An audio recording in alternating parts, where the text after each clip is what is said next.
BMS এর দাদাগিরি, ভাড়া নিয়ে চালক ও যাত্রীর মধ্যে ঝামেলাকে কেন্দ্র করে যাত্রীকে তুলে নিয়ে যাওয়ার অভিযোগ বিএমএস এর বিরুদ্ধে। থানার দ্বারস্থ নিখোঁজের পরিবার। ঘটনা ধর্মনগর পৌর পরিষদের নয়াপাড়া এলাকায়। Bureau report, star Tripura. সাথে কথা কইতাম যে ফাইনান্সের ফ্রেমে কইছে 30,000 টাকা লাগবো, 30,000 টাকা ফালাও, তারপরে তোমরা কথা হইব। তখন আমরা কইছি দেখেন আমরা গরিব লোক, আমরা এত টাকা দেওয়ার সাধ্য নাই এত টাকা দেওয়ার। তখন তারা কইছে এরকম কথা শুনতে চাই না, আমরা বিএমএস এর আইন আছে, মানে তারা রুলস আছে যে 100 মালে 10,000 টাকা, 200 মালে ধাক্কা মালে 10,000 টাকা এরকম দিতে লাগবো। এখন আগে তোমরা টাকা ফেলাও, তারপরে সব কিছু হইব। আমরা কইছি আর এত টাকা দেওয়ার, আমরা কইছি দেখেন কাকু এত টাকা দেওয়ার মতো আমরা কাকু নাই, বাবা টমটম টুকটুক চলায়, আর আমি 23-এ গ্রাজুয়েশন কমপ্লিট করি, বার হয়েছি, এখন বেকার আছি, কোনো কাজ করি না। কইছে এরকম তোমরা কোনো কথা চাই না। আমরা সংগঠনের কাজ করবো, সংগঠনের কাজ করি, আমরা যেরকম আইন দিছে এই আইনের মোতাবেক চলতে লাগবো। তোমরা একজনে মারলে আমরা যদি তোমরা আজকে আমারে মারো বা ড্রাইভারে মারো 10,000 করতে লাগবো, যদি 100 মারো 10,000, আর যদি ধাক্কা মারো 10,000।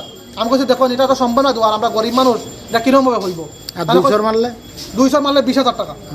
আমি কইছি দেখেন আর অন্য কোনো আসেনি, মানে অন্য আর কিছু? আমি কইছি দেখেন আমরা তো আজকে সংগঠন তো আমরাই করি, আজকে সংগঠন দেন উমেশ নাথ দেন, তাইনে তো শুধু সংগঠন করে এরকম না, তাইনে যেভাবে কথা কইছে মানে বোঝাতে তাইনের পাওয়ার মিস ইউজ করছে আজকে। উমেশ নাথ যে তাইনকে তাইনে কইছে, তাইনে নিজে কইছে যে আমি মানে এই বিএমএস এর সেক্রেটারি কইছে। কোন জায়গাতে এটা তাইন? অফিসটা কোনটা? অফিসটা হচ্ছে এই রাজবাড়িতে পেট্রোল পাম্পটা আছে না, উল্টা সাইডে যাবে, উল্টা সাইডে যেটা জেলা কার্যালয়, জেলা কার্যালয়, এইটার মধ্যে কইছে। তাইনে আমাদের অনেক কথা শোনাইছে। তাইনে কইছে আমি তোমরা গ্রামের মেম্বারে ফোন করছি, তোমরা প্রধানরে ফোন করছি, তোমরা বর্তমানে যে বুথ মন্ডল প্রেসিডেন্ট বিকাশ নাথ তান্ডে কথা কইছি, তাইনে কইছে আপনার কাজ আপনারা করুন। তোর সঙ্গে তাইনে কইছে দেন আমার কথা বিশ্ববন্ধু সেন ফোন রাখুন স্যারে। আমি কইছি দেখেন আমরা এত বড় মানুষ না, আমার বাইরে চাই, আমরা বাইরে দেন, আমরা বাইরে লিয়ে দিতে চাই। তাহলে কইছে দেখো তোমরা 30,000 টাকা আগে, তোমাদের আগে চিকিৎসা হোক, 30,000 টাকা দাও আগে, তারপরে তোমার বাইরে পাইবা। তোমার বাইরে লাগলে আমি কইছি আমার বাইক কইতে ওটা পাক করো আমার ভাই।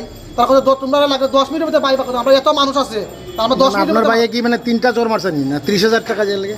30,000 টাকা দেওয়ার মানেটা হয়েছে তানের বিলে হাতে বিলে প্রেশার পাইছে, যার কারণে 30,000 টাকা দিয়ে দাও, এখন বিএমএস অফিস বাকি গান করে দেখা দিবি। বাকি কত টাকা পড়ে? বাকি টাকা বলতে এখন কোনো কিছু মানে কোনো লিমিট হইতো না টাকাটা। তখন চিকিৎসা চলক, যে এত টাকা লাগুক আপনারা বহন করতে যেতে লাগবে, এরকম তাই উক্তি আনছে। আমি কাছে দেখেন আমরা সম্ভব না, আমরা গরিব মানুষ, পারতাম না তো টাকা দিতাম। তাই না তখন আমার কথা শুনতে না করছেন, আপনারা দিতে পারেন, আমরা কাজ করবো, আপনারা কেন দেন না, আপনার বাইরে লাগলে বল আমার কইছে লাগলে আপনারা অ্যারেস্ট করি, বাড়ির থেকে অ্যারেস্ট করি নইব মানুষ মা বাবারে। আমরা সবাই। কি নাম আপনার? আমার নাম মান্না দাস।